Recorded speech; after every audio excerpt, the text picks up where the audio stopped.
Son las 8:29 de la noche en Bogotá, Quito y Lima. Nosotros continuamos en directo América, edición nocturna. Seguimos comentándoles los principales hechos del día. Les agradecemos su sintonía y vamos con los titulares de esta jornada. Se cumplieron los primeros 100 días en el poder del presidente de Brasil, Luis Inácio Lula da Silva. El mandatario cargó contra el legado de su antecesor Jair Bolsonaro y reiteró su compromiso de favorecer a los más necesitados. También resaltó que la transición energética está en marcha. Tenemos análisis. Un nuevo tiroteo en la ciudad estadounidense de Louisville, en Kentucky, dejó 4 muertos y 9 heridos. Los hechos ocurrieron en un banco y el tirador que trabajaba en el lugar realizó el ataque con un rifle. Según la ONG Gun Violence Archive, en lo que va de 2023 se han registrado 146 tiroteos masivos. Miles de colonos judíos marcharon hacia Cisjordania para exigir al primer ministro Benjamin Netanyahu que cumpla su promesa de ampliar los asentamientos. Por su parte, palestinos de la localidad de Monte Sabih reaccionaron enfrentándose con las autoridades israelíes.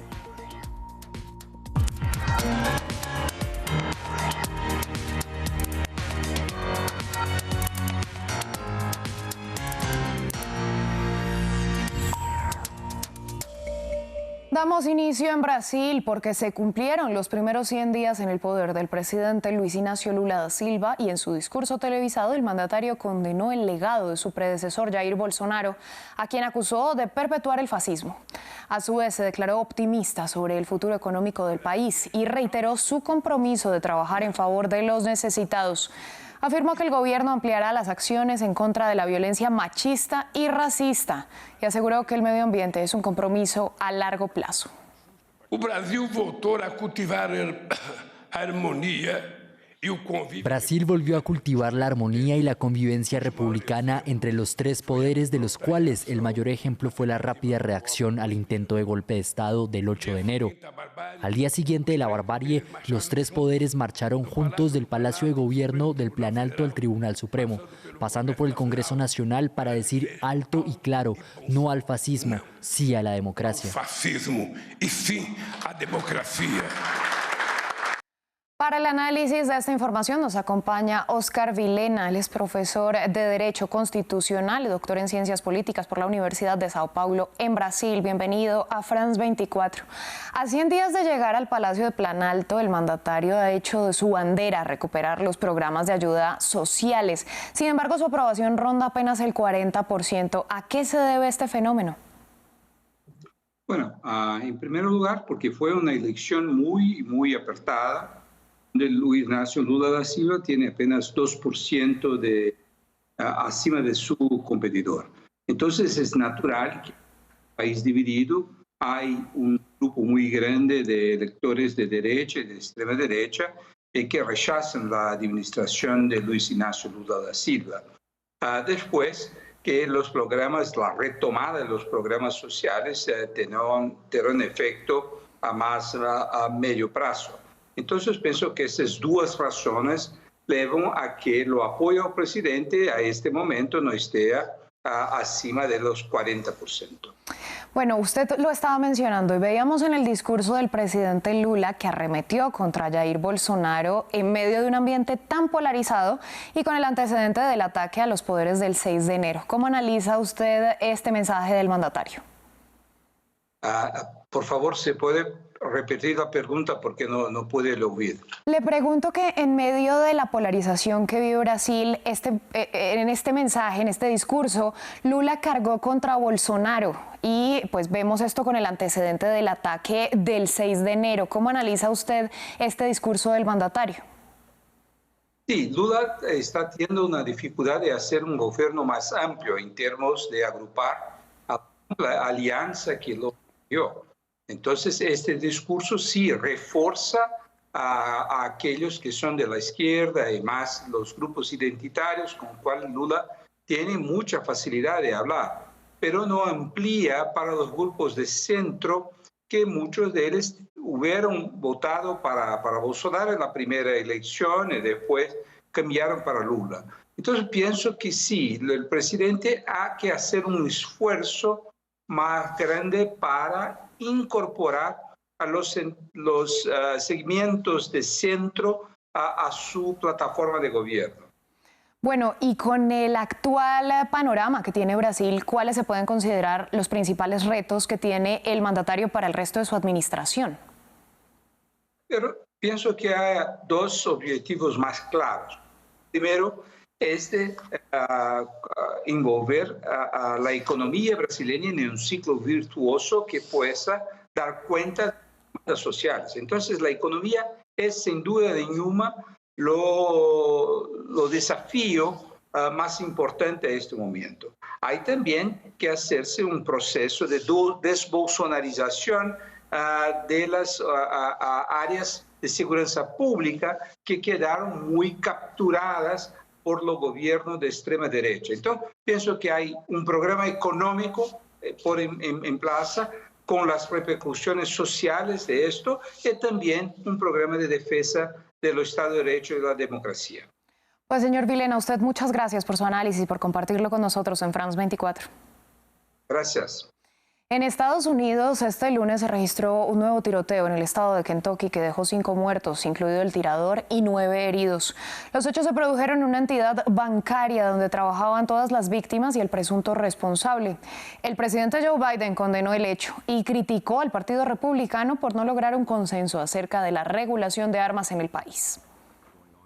Un nuevo tiroteo en Utah, Estados Unidos, luego de que un joven armado de 23 años irrumpiera en un banco de la ciudad de Louisville, en el estado de Kentucky. Las autoridades investigan las razones que habrían llevado al tirador a cometer el delito, pero confirmaron que se trata de un antiguo trabajador de la entidad bancaria que además estaba transmitiendo en vivo. Escuché un clic del rifle y la señora de mi lado dijo, ¿qué diablos? Y luego empezaron los disparos. No pude verle la cara, pero era un rifle largo. Estaba entrando al trabajo y escuché lo que parecían disparos. Luego había 2 oficiales de policía y me dijeron que corriera, así que salí corriendo. La policía local informó que el agresor murió dentro del banco en medio de un intercambio de disparos. También agregaron que respondieron a la emergencia en tan solo 3 minutos. Vía Twitter, el presidente Joe Biden condenó el tiroteo masivo y criticó a los republicanos por no lograr consensos para regular las leyes de armas en el país. Por su parte, el gobernador del estado realizó una rueda de prensa visiblemente afectado, luego de contar que algunas de las víctimas eran cercanas a él. Esto es horrible. Tengo un amigo muy cercano que no sobrevivió hoy. Tengo otro que tampoco lo logró y uno que está en el hospital. Espero que se salve. Entonces, pido sus oraciones para que lo logre. Según la organización Gun Violence Archive, la cual sigue la violencia armada en Estados Unidos, en lo que va de 2023 se han registrado más de 10.500 incidentes con armas de fuego, incluyendo tiroteos masivos y suicidios. Continuamos en Estados Unidos porque el portavoz de Seguridad Nacional de la Casa Blanca, John Kirby, aseguró este lunes que Washington ha tratado de tranquilizar a sus aliados tras la filtración de documentos secretos del Pentágono que sugieren que el gobierno estadounidense pudo haber espiado a algunos de sus socios como Corea del Sur, Ucrania e Israel. El funcionario destacó que está haciendo todo lo posible para identificar la fuente de la filtración, pero todavía no se ha logrado. El Departamento de Justicia ya lleva a cabo una investigación criminal para determinar lo ocurrido. Vamos a la ciudad francesa de Marsella, donde las autoridades informaron que aumentó a 6 el número de víctimas tras el desplome de un edificio este domingo que fue causado por una explosión. 2 personas permanecen desaparecidas, por lo que continúan las tareas de rescate. El alcalde de Marsella anunció esta tarde que las banderas del ayuntamiento ondearán a media asta en señal de duelo. La principal hipótesis es que el desplome fue ocasionado por la explosión, posiblemente provocada por una fuga de gas. Y vamos a Israel, donde miles de colonos judíos marcharon hacia Cisjordania para exigirle al primer ministro Benjamín Netanyahu que cumpla su promesa de ampliar los asentamientos. Figuras reconocidas del gobierno de extrema derecha estuvieron en la movilización. Por su parte, palestinos de la localidad de Monte Saví reaccionaron a esta movilización enfrentándose con las autoridades israelíes. Samuel Salgado tiene los detalles.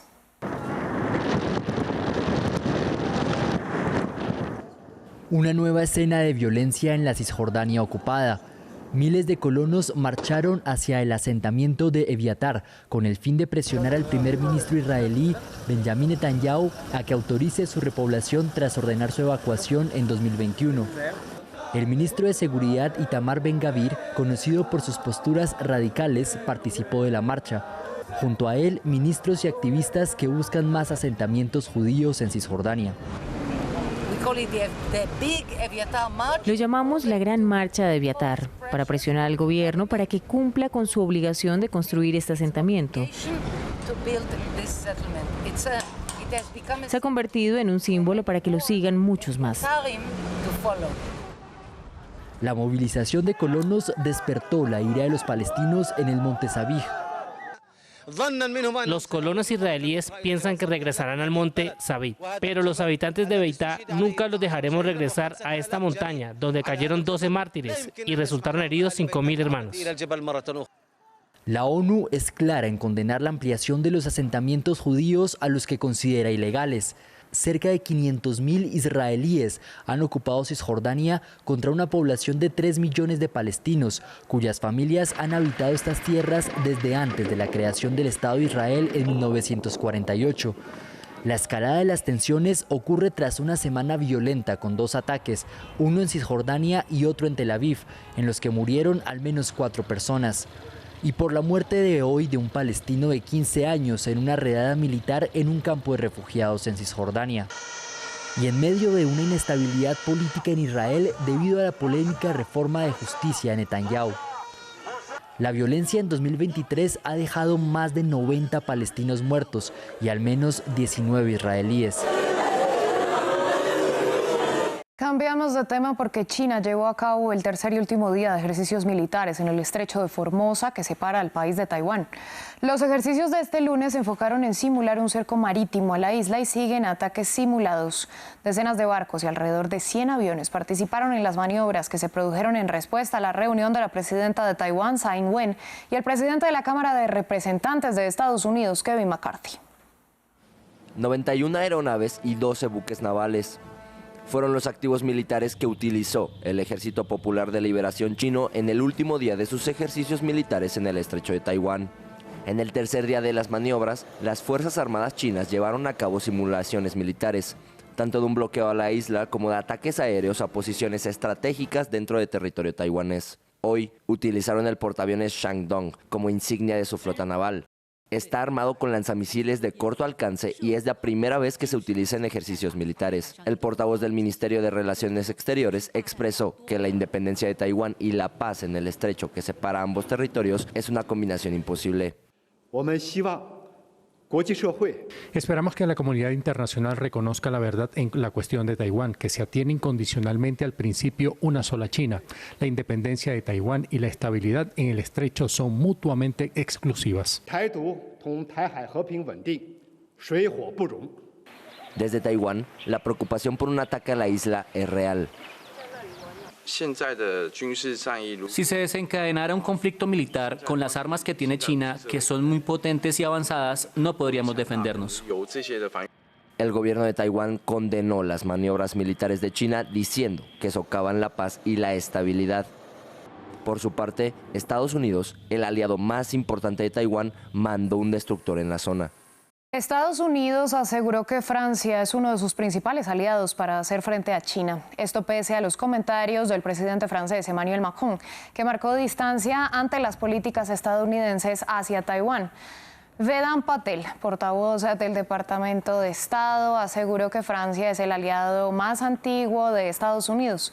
Previamente, en una entrevista con el diario Les Echos, Macron abogó por construir una autonomía europea respecto a la política exterior de Washington y de Beijing en temas como Taiwán. El Partido Republicano calificó como una traición la declaración del mandatario francés, mientras que desde Beijing aseguraron que las palabras de Macron muestran el fin de la estrategia estadounidense de obligar a Europa a hacer algo contra China.